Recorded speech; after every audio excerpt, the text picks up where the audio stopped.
அஸ்ஸலாமு அலைக்கும் வரஹ்மத்துல்லாஹி வபரகாத்துஹு. எல்லோரும் எப்படி இருக்கீங்க? அல்ஹம்துலில்லாஹ் நான் ரொம்ப நல்லா இருக்கேன். இன்றைக்கி பார்த்திங்கன்னா வெள்ளிக்கிழமை காலையில் எழுந்திரிச்சோன்னே எப்பயும் போல் வந்துட்டு நம்மளோட பென்ட்ரைவை போட்டு விட்டோன்னு வைங்களேன், நம்ம குட்டீஸ் 2 பேரும் அமைதியாக பார்த்துட்டு இருப்பாங்க. அதுக்குள்ளே பார்த்திங்கன்னா நம்ம பிரேக்ஃபாஸ்ட் செஞ்சிடலான்னு சொல்லிட்டு அந்த வேலையை பார்த்துக்கிட்டு இருந்தேன்.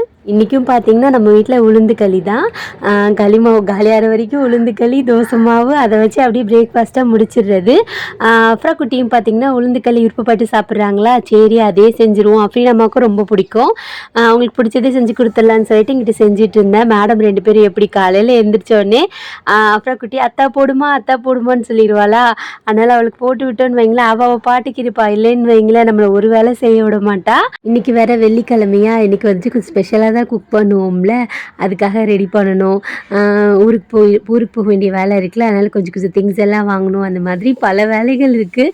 அதனால் அவளை சமாதானப்படுத்துறதுக்காக பென்ட்ரைவ் தேகிற அளவுக்கு நம்ம போட்டு காமிக்க வேண்டியது தான். ஒரு சிஸ்டர் வந்துட்டு உளுந்து களி மெஷர்மெண்ட் வந்துட்டு கேட்டிருந்தாங்க. நான் பார்த்தீங்கன்னா உளுந்து கொஞ்சம் அதிகமாக போடுவேன், பச்சரிசி கொஞ்சம் கம்மியாக தான் போடுவேன். இப்போ ஒரு வழக்கு உளுந்துனா 1/4 வழக்கு மட்டும் தான் பச்சரிசி போடுவேன். சில பேர் வந்துட்டு பாதிக்கு பாதி போடுவாங்க.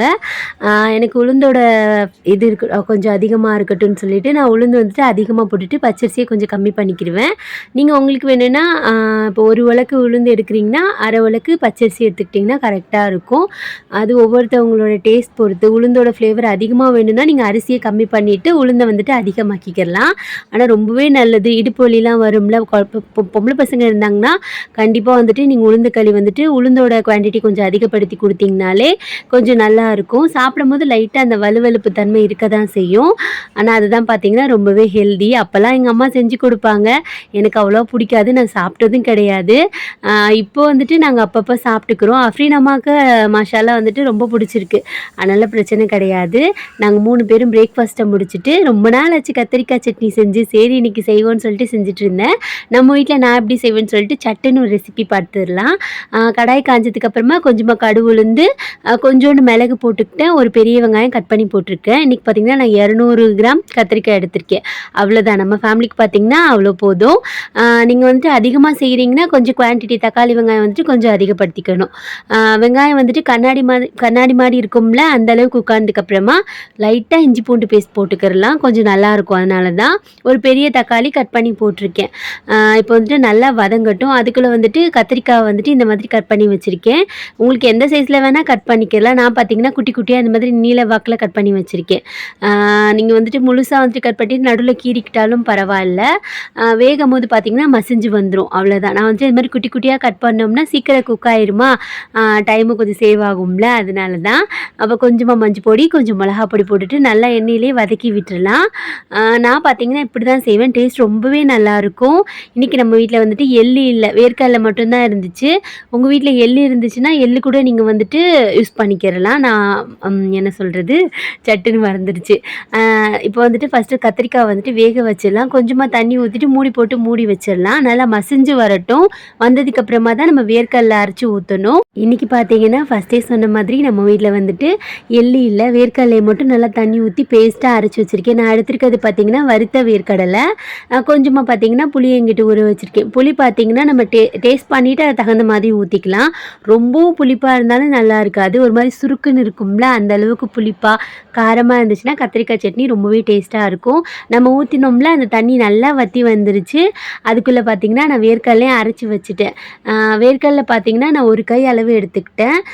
நம்ம எவ்வளோ வேர்க்கடலை ஊற்றுறோமோ அவ்வளோ டேஸ்ட்டாக தான் இருக்கும். இருந்தாலும் பார்த்திங்கன்னா வேர்க்கடலை கொஞ்சம் கொலஸ்ட்ரால் தானே, அதில் கொஞ்சம் கம்மியாக ஊற்றிக்கலாம். நான் ஒரு கை எடுத்துகிட்டு தண்ணி ஊற்றி நல்லா இந்த மாதிரி பேஸ்ட்டாக அரைச்சிக்கிட்டேன். நீங்கள் வந்துட்டு இதே எள்ளும் போட்டு இதோடு சேர்த்தே அரைச்சிக்கிறலாம். இப்போ வேர்க்கடலை ஊற்றிட்டு அதோட பார்த்திங்கன்னா நம்ம புளியும் கரைச்சி ஊற்றிட்டு நல்லா மிக்ஸ் பண்ணி விட்டுடலாம். கொஞ்சம் தண்ணியாக இருக்கிற மாதிரி தான் இருக்கும். ஒரு 5 மினிட்ஸ்லேயே பார்த்திங்கன்னா ஹை ஃப்ளேமில் வச்சிங்கன்னா வற்றி வந்துடும். நான் பார்த்திங்கன்னா ஒரு நல்லா கோச்சதுக்கப்புறமா அடுப்பை லோ ஃப்ளேமில் வச்சுருவேன், அப்போ தான் எண்ணெய் பிரிஞ்சு வரும். இங்கிட்டு பார்த்திங்கன்னா பிரியாணி குக் பண்ண ஸ்டார்ட் பண்ணியாச்சு, எப்பயும் போல் தான். இன்றைக்கி பார்த்திங்கன்னா நம்ம வீட்டில் சிக்கன்லாம் கொஞ்சம் குவான்டிட்டி கம்மியாக இருந்துச்சுன்னு வைங்களேன், இந்த மாதிரி செஞ்சு பாருங்கள். சிக்கனில் இருக்கிற போன்லெஸ் இருக்கும்ல, அந்த பீஸெல்லாம் கட் பண்ணிவிட்டு தனியாக அரைச்சி வச்சுருக்கேன். அப்படி செய்யும்போது பார்த்திங்கன்னா அந்த ஃப்ளேவர் அதிகமாக இருக்கும். நம்ம கொஞ்சமாக தான் சிக்கன் போட வேண்டியதா இருக்கும். ஆனா, அந்த ஃப்ளேவர் அதிகமா இருக்கும். அக்காவும் தங்கச்சியும் என்னென்ன பண்ணிட்டு இருக்காங்க பாருங்க. தொட்டில ஏதோ விளையாண்டுட்டு இருக்காங்க. அப்பப்ப நம்ம குட்டீஸையும் வாட்ச் பண்ணிட்டே குக் பண்ணணும். ஏன்னா, என்ன பண்றாங்கன்னு பார்க்கணும்ல. அதனால தான். இங்கிட்டு பார்த்தீங்கன்னா, ஒரு 2 பெரிய வெங்காயம் நல்லா வதங்குனதுக்கு அப்புறமா எப்பயும் போல தான் ஆ நல்லா கோல்டன் ப்ரவுன் ஆனதுக்கப்புறமா இஞ்சி பூண்டு பேஸ்ட் போட்டுட்டு நல்லா வதக்கி விட்டுட்டேன். நம்ம எதுவுமே பார்த்தீங்கன்னா, ஒரு அளவா போடணும். அப்பதான் பார்த்தீங்கன்னா, சாப்பாடு நல்லாருக்கும். டேஸ்ட்டும் வரும். இது பார்த்தீங்கன்னா, நான் குக் பண்றது. ஒவ்வொருத்தருக்கும் ஒவ்வொரு ஸ்டைல் இருக்கும். தக்காளியோட அளவு நான் எப்பயுமே கம்மியா தான் போடுவேன். ஏன்னா, தயிர் கொஞ்சம் அதிகமா சேர்த்துக்குருவோம்ல. அதனால 2டே 2 தக்காளி. நான் சிக்கன வந்துட்டு இந்த மாதிரி நல்லா அரைச்சு வச்சிருக்கேன் மிக்ஸியில போட்டுட்டு. ஏன்னா, நம்ம வீட்ல இன்னைக்கு சிக்கனோட குவான்டிட்டி கொஞ்சம் கம்மியா இருந்தது. கைமா பிரியாணியும் சொல்லுவாங்க. சிக்கன் குவான்டிட்டி இருந்துச்சுன்னா, இந்த மாதிரி செஞ்சுக்கிறலாம். இதில வந்துட்டு கைமா பிரியாணினா, மீதம் இருக்கிற எலும்பெல்லாம் போட மாட்டோம்ல. ஆனா, அதில நான் எலும்பையும் போடுவேன். எதுக்கு அத நம்ம வேஸ்ட் பண்ணணும்? அதனால அதையும் வாஷ் பண்ணிட்டு இதோட சேர்த்துக்கறலாம். அ உங்க வீட்லயும் சிக்கன், மட்டன் ஏதாவது குவான்டிட்டி கொஞ்சம் கம்மியா இருந்துச்சுன்னா, இந்த மாரி ட்ரை பண்ணி பாருங்க. சாப்பாடுல ஃப்ளேவர் வந்துட்டு ரொம்பவே நல்லா அதிகமா இருக்கும். இப்போ வந்துட்டு மொளகா பொடி, தயிர் எல்லாமே போட்டு நல்லா மிக்ஸ் பண்ணிக்கிறலாம். புதினா, கொத்தமல்லி கூட நம்ம பிரியாணில கொஞ்சமா போட்டாலே போதும். ஃப்ளேவர் வேணுன்றதுக்காக நம்ம அதிகமா போட தேவையில்ல. ஒரு சிஸ்டர் வந்துட்டு டீட்டெயிலா கேட்டனால நான் சொல்றேன். அவங்க வந்துட்டு அளவெல்லாம் கூட கேட்டிருந்தாங்க. இன்ஷால்லா வந்துட்டு நான் ப்ராப்பரா பிரியாணி நான் என்னோட ஸ்டைல்ல ஒவ்வொருத்தரும் ஒரு ஸ்டைல் செய்வாங்கல்ல. என்னோட ஸ்டைல்ல நான் எப்படி குக் பண்ணுவேன்னு சொல்லிட்டு இன்ஷால்லா வந்துட்டு வீடியோ போடுறேன். இனிமே குக்கிங் விளாக் அந்த மாதிரி விளாக் போடலான்னு தான் இருக்கேன். ரொட்டீன் வந்துட்டு என்னைக்காச்சும் போடலாம். மோஸ்ட்லி பார்த்தீங்கன்னா, குக்கிங் விளாக் போட்டா அவ்வளோவா என்ன சொல்றது, ப்ராப்ளமும் இருக்காதுன்னு சொல்லிட்டு என்னோட தாட் அவ்வளோதான்.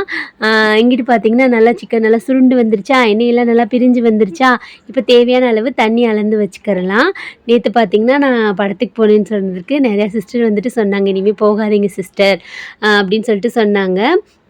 அது வந்துட்டு எனக்கு நல்ல விதமா தான் இருந்துச்சு. ஹர்ட்டிங்கா பண்றவங்களும் இருக்காங்க, பரவால்ல. நான் பண்ணது தப்பு தானே. அதனால அவங்க பாயிண்ட் ஆஃப் வியூல அவங்களுக்கு வந்துட்டு அந்த மாதிரி தோணியிருக்கும். நல்ல விதமா சொல்ற நெறைய சிஸ்டர்ஸ் எனக்கு இருக்காங்க. நானும் பார்த்தீங்கன்னா, சும்மா சும்மா மூவி போறது அந்த மாதிரிலாம் கிடையாது. ஆனா போவேன், போக மாட்டேன் அந்த மாதிரிலாம் சொல்லவே இல்ல. நான் போவேன். இனிமே வந்துட்டு தவிர்த்துக்கிறேன். அதுவும் தப்பு தான். இனிமே இன்ஷா அல்லாஹ் வந்துட்டு என்ன சொல்றது, அத வந்துட்டு கம்மி பண்ணிக்கிறேன் இல்ல. அது போகாம இருக்க இன்ஷா அல்லாஹ் வந்துட்டு நான் ட்ரை பண்றேன். இன்ஷா அல்லாஹ்ன்னு சொல்லிக்கிறேன். ஏன்னா நான் கண்டிப்பா வந்துட்டு பண்ணுவேன்.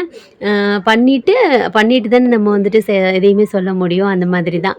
எப்பயும் போல சாப்பாடுக்கு வந்துட்டு தண்ணி அளந்து வச்சுட்டு கொதிச்சதுக்கப்புறமா ரைஸ் போட்டுட்டு 1 கப்பு குக்கர்ல எப்படி செய்றதுன்னு கேட்டிருந்தாங்க ஒரு சிஸ்டரு. 1 விளக்கு தண்ணி உங்க ரைஸ் எப்படின்னா என்னோட ரைஸ் பார்த்தீங்கன்னா, 1 விளக்குக்கு 1 1/2 விளக்கு தண்ணி ஊத்துவேன். அந்த அளவுக்கு தண்ணி இழுக்கும். நான் யூஸ் பண்ணது பார்த்தீங்கன்னா, யூனிட்டி. அதனால வந்துட்டு அந்த அளவுக்கு தண்ணி இழுக்கும். நல்லா வத்தி வந்ததுக்கப்புறமா நீங்க குக்கர மூடுனீங்கன்னு வைங்களேன், குக்கர மூடி ஒரு 5 மினிட்ஸ் லோ ஃப்ளேம்ல வச்சு ஆஃப் பண்ணீங்கன்னா, குழஞ்சு போகாது சிஸ்டர். நீங்க வந்துட்டு தண்ணி ஊத்துனோனே குக்கர மூடுனீங்கன்னா, சம்டைம்ஸ் குழஞ்சு போறதுக்கு சான்சஸ் நெறையா இருக்கு. இது வந்துட்டு நான் கத்துக்கிட்டது. நீங்களும் அந்த மாரி ட்ரை பண்ணி பாருங்க. உண்மையிலே பிரியாணி அவ்ளோ டேஸ்டியா என்ன சொல்றது, அந்த ஃப்ளேவர்ஃபுல்லா சூப்பரா இருந்துச்சு. நம்ம இன்கிரீடியன்ட்ஸ வந்துட்டு ரொம்ப அதிகமா போட்டு தான் செஞ்சா டேஸ்ட் வரும் அப்படிலாம் கிடையாது. நம்ம அதுக்கு தகுந்த மாதிரி நம்ம எவ்வளோ சாப்பாடு இப்போ 1 விளக்கு போடுறோம்னா, அதுக்கு இன்னைக்குலாம் நான் 1 விளக்கு தான் செஞ்சேன். அதுக்கு தகுந்த மாதிரி நம்ம என்ன சொல்றது, தக்காளி, வெங்காயம், இஞ்சி, பூண்டு, தயிர் அதோட குவான்டிட்டிய வந்துட்டு கம்மி பண்ணிட்டு செஞ்சோம்னாலே சூப்பரா வரும். இங்கிட்டு பார்த்தீங்கன்னா, கத்திரிக்காய் சட்னியும் நல்லா வத்தி சூப்பரா வந்துருந்துச்சு. இதோட டேஸ்ட்டுமே சூப்பரா இருந்துச்சு. கண்டிப்பா ட்ரை பண்ணி பாருங்க. அஃப்ரீன் அத்தாவுக்கு எப்பயுமே வெங்காய பச்சடி இருக்கணும். அதனால அவங்களுக்கு வந்துட்டு தயிர் பச்சடி பெசஞ்சு வச்சாச்சு. எனக்கெல்லாம் வெங்காய பச்சடி அவ்வளவா நான் சாப்பிட மாட்டேன். ஆனா நம்ம அஃப்ரீன் அம்மாவும், அஃப்ரா குட்டியுமே நல்ல வெங்காய பச்சடி சாப்பிடுவாங்க. உங்க அத்தா மாதிரி போல இருக்கு. மேடம் பார்த்தீங்கன்னா, தூங்கிட்டு இருந்தாங்க. நம்ம கிட்ட போனோம்னு வைங்களேன், உசும்புனா கூட எந்திரிச்சிருவா. ஆனா நான் தூரமா வந்து நின்டுட்டு இருந்தேன். அப்படியே தூங்கட்டும்னு சொல்லிட்டு. டேபிள் ஃபேன் இருக்கிறனால ஏதோ நம்மளோட உயிர காப்பாத்திட்டு இருக்கு அடிக்கிற வெயிலுக்கு. அப்படியே கிச்சனையும் கிளீன் பண்ணி முடிச்சுட்டு, எப்பயும் போல நமாஸ் படிச்சு முடிச்சுட்டு சாப்பிட வேண்டியது தான். மேடம் வந்துட்டு அப்பப்போ செக் பண்ணிக்கிறணும். அவங்க தூங்குறதுக்குள்ள நம்ம நமாஸ் படிச்சுட்டு வந்துடலான்னு சொல்லிட்டு, இங்கிட்டு வந்துட்டு நமாஸ் படிக்க ஸ்டார்ட் பண்ணிட்டேன். இந்த யூடியூப்ல வந்து பார்த்தீங்கன்னா, நான் நெறைய கத்துருக்கேன். மாஷாஅல்லாஹ் பார்த்தீங்கன்னா, நெறையா நான் சொல்லியிருக்கேன் ஆல்ரெடி. நெறைய கத்துருக்கேன். என்கிட்ட இருக்கிற குட்டி குட்டி தப்பெல்லாம் நெறைய சிஸ்டர் சொல்றாங்க. அதெல்லாம் நான் சேஞ்ச் பண்ணியிருக்கேன். அந்த மாதிரி என்னைய சேஞ்ச் பண்ற மாதிரி நெறைய கமெண்ட்ஸ் வருதுல்ல. அல்ஹம்துலில்லாஹ். நானே என்ன எப்படி எனக்கு எக்ஸ்பிளைன் பண்றதுன்னு தெரியல. நானே சேஞ்ச் ஆற மாதிரிலாம் இருக்கு. எனக்கே ஃபீல் இருக்கு. அல்லாஹ் வந்துட்டு அந்த மாதிரி கூட என்னைய தூண்டுறான்ல, அது கூட எனக்கு தேங்க்ஸ் சொல்லிக்கிறேன் அல்லாஹ்க்கு. அஃப்ரீன் அத்தாக்கு வந்துட்டு அயர்ன் பண்ண துணியெல்லாம் வந்துருந்துச்சா, அதெல்லாம் எடுத்து வச்சுட்டு இது பார்த்தீங்கன்னா, ஈவினிங் டைமு அசர் நமாஸ் படிச்சுட்டு, அப்படியே மகரிப்பையும் தொழுதுட்டு நான் வந்துட்டு கடைக்கு போக வேண்டிய வேலை இருக்கு. கொஞ்சம் திங்ஸ் எல்லாம் வாங்க வேண்டிய வேலை இருக்குது.